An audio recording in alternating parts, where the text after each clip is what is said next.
Alright, folks, today we're going to talk about one of the greatest mysteries of Antarctica. The story begins with a map and a response letter. On October 9, 1929, Charles Hapgood, a recent master's graduate from Harvard University, arrived in Turkey. At the time, the Topkapi Palace in Constantinople was being restored to become a library. And it was in this library that Charles unexpectedly discovered a fragment of a map made of antelope skin.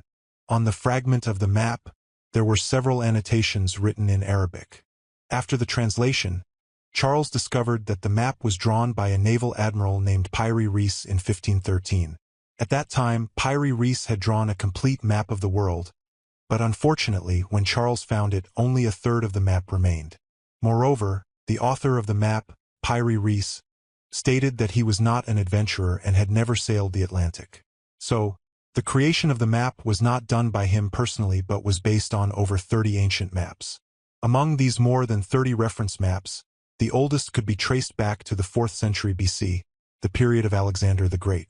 And according to Piri Reis's records, these ancient maps that he used as a reference were not original documents. Even the oldest maps, dating back to the 4th century BC, were just versions copied by the people of that time. As for the oldest and original of these maps, there is no clue as to who made it or when it was created. So, it turns out that Piri Reis really existed. He was an admiral of the Ottoman Empire. According to the Book of Navigation, Piri Reis began as a Barbary pirate, sailing with his uncle Kemal Reis. In 1494, his uncle Kemal Reis was given an official position in the Ottoman Navy. Later, during a naval battle, Piri Reis and his uncle captured a Spaniard who had sailed 3 times to the Americas with Columbus. And it was from this Spaniard that they obtained one of the earliest maps of America, drawn by Columbus. Moreover, under torture, the Spaniard revealed a very important piece of information. Columbus had searched for the New World because he had an ancient map in his hands that clearly showed, west of Europe and Africa, across a vast ocean, a continent rich in gold and jewels. But at that time, Columbus didn't know that the continent represented was what we now call America. He thought it was Asia. Even when he set foot on the lands of the American continent, he still thought he had reached southern Asia in India. So, he called the local inhabitants Indians. After hearing this story and looking at the map in hand, Piri Reis pondered. Before America was discovered, there were already maps representing it. And in the age of great navigations, the more Piri Reis thought about it, the more excited he became. If you could get the oldest map, wouldn't that be? So, in 1511, after his uncle Kemal Reis's death, Piri Reis temporarily stepped down from his position and began to search for ancient maps. He began the work of referencing these ancient maps and finally, in the year 919 of the Islamic calendar, which corresponds to the year 1513 AD, Piri Reis completed his world map. The 1/3 fragment we see today is part of this map. After the map was completed, Piri Reis returned to the Ottoman Navy and played a crucial role in the conquest of Egypt in 1517. After the Ottoman Empire's victory, Piri Reis presented his 1513 world map to Sultan Selim I of the Ottoman Empire. After the Sultan took the map, there were no further records about it until, hundreds of years later, the fragment finally resurfaced. At first, Charles, who discovered the map, didn't think much of it, although he did notice some peculiarities on the map. For example, why would a map drawn in 1513 show the outline of Antarctica? It is worth noting that Antarctica was only discovered by humans in 1820. How could someone in 1513 know about it? After a comparison, Charles thought he might have made a mistake, as what Piri Reis drew as Antarctica did not match the known maps of Antarctica at the time. Maybe he didn't draw Antarctica. Charles pondered this and didn't think about it further. Until, in the mid-20th century, when he was a professor at an American university, Charles was consulting documents one day and discovered something extraordinary. He immediately left what he was doing and quickly went to see the map that had been set aside for years. And indeed, his initial doubt was not an illusion. On January 28, 1820, European explorers first discovered the Antarctic continent. At that time, Antarctica was already covered by a thick layer of ice with an average thickness of about 1,900 meters. Humans had no way of seeing what was beneath the ice layer, let alone mapping Antarctica's coastline without ice. At the beginning of the 20th century, humans finally managed to map Antarctica under ice conditions through long land explorations and coastal observations. The map that Charles initially compared was precisely the map of Antarctica with ice, and he noticed that the coastline of Antarctica drawn on Piri Reis's map did not match at all. So he set this question aside. This situation continued until the mid-20th century.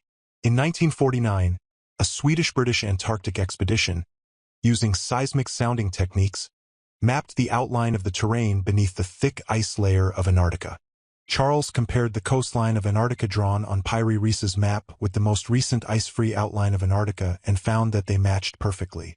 The strange sight before him left Charles speechless. He immediately sent a letter about this surprising discovery to Colonel Harold of the 8th Surveying Team of the United States Air Force at Westover Air Base. Shortly after, Charles received a response from the colonel. The letter said the following: Professor Hapgood, the Navy headquarters has complied with your request and examined certain anomalies on the 1513 world map drawn by Piri Reis. Your claim that the lower part of the map represents Queen Maud Land, Princess Martha Coast, and Palmer Peninsula in Antarctica seems logical. We believe this is the most correct explanation.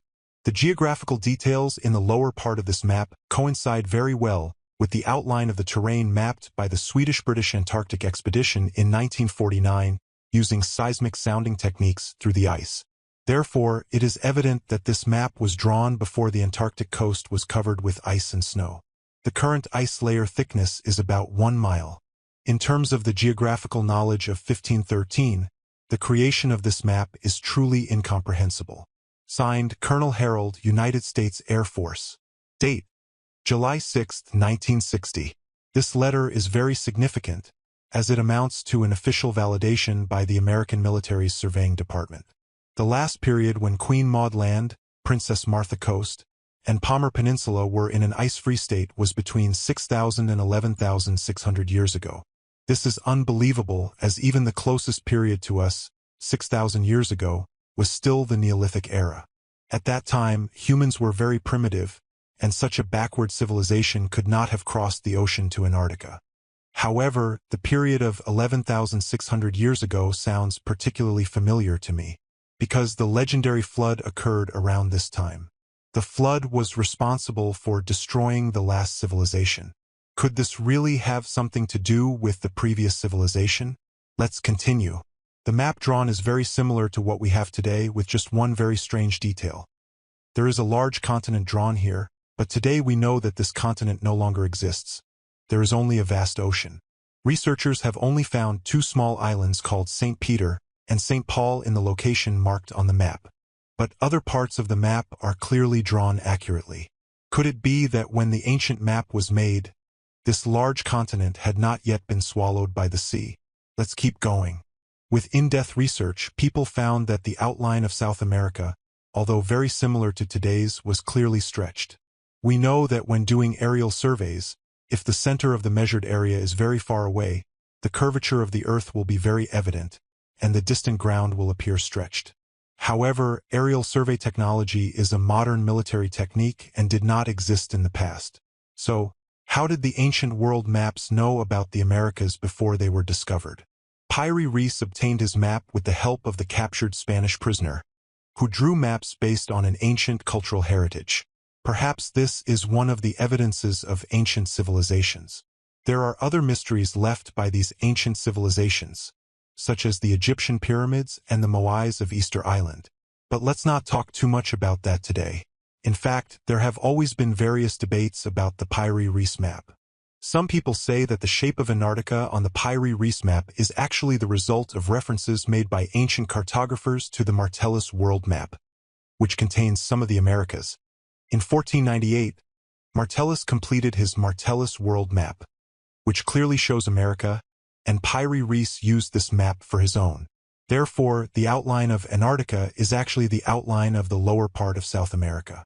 However, many other people think that this doesn't make sense because even if you add South America, the map is still much larger than the South America we know today.